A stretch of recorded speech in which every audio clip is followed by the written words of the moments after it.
Evan was once the man the entire village relied on whenever something broke and needed careful repair.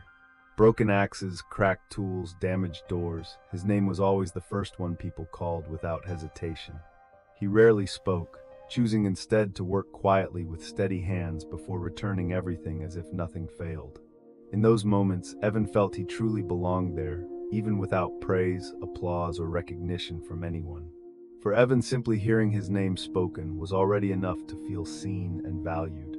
Then one day, a younger craftsman arrived quietly in the village. He worked faster, stronger, and for less, offering exactly what Evan once provided to everyone. At first, Evan paid no attention, believing life would eventually return to the way it had always been. But one morning passed without a single knock on his door, and the silence felt unfamiliar.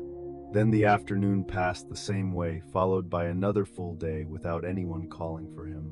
Evan stepped into the village square, standing in the same place where he once stood every day. He watched another man do his work, hearing another name being called instead of his own.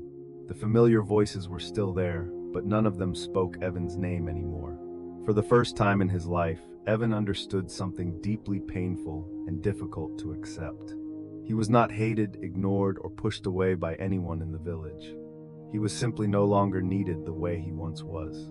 That loneliness did not arrive when Evan was alone in the quiet. It arrived when he stood among his people and realized life continued perfectly fine without him.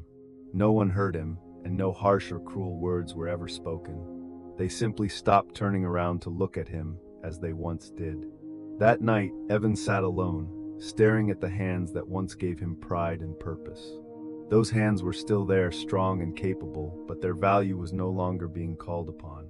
And for the first time, Evan understood something he had never truly considered before. If your value exists only when others need you, it disappears the moment they no longer do. From that day on, Evan kept living in the village, working for himself first, and feeling free for the first time.